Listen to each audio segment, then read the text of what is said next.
আপনার তথ্যটি সঠিক।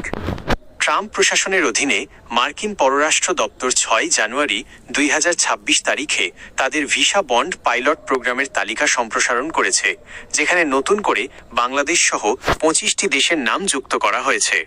এই নিয়ম সম্পর্কে গুরুত্বপূর্ণ কিছু তথ্য নিচে দেওয়া হলো। বন্ডের পরিমাণ ও কার্যকর হওয়ার সময়। কার্যকর হওয়ার তারিখ। বাংলাদেশের জন্য এই নিয়ম আগামী 21 জানুয়ারি 2026 থেকে কার্যকর হতে যাচ্ছে। বন্ডের পরিমাণ।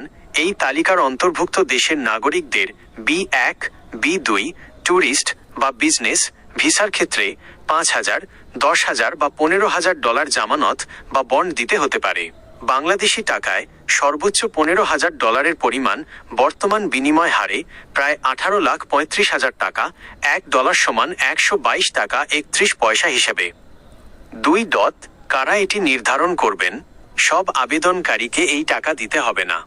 ভিসা সাক্ষাৎকারের সময় কনসুলার অফিসার নির্ধারণ করবেন যে সংশ্লিষ্ট আবেদনকারীকে বন্ড দিতে হবে কি না এবং তার পরিমাণ কত হবে।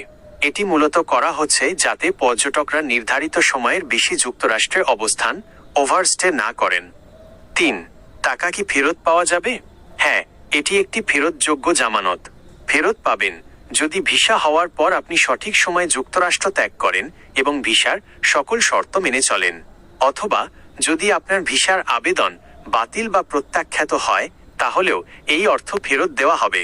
ফেরত পাবেন না যদি কেউ ভিসার মেয়াদ শেষ হওয়ার পরও সেখানে অবস্থান করেন বা ভিসার শর্ত লঙ্ঘন করেন।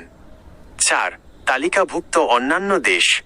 বর্তমানে এই তালিকায় মোট 38টি দেশ রয়েছে।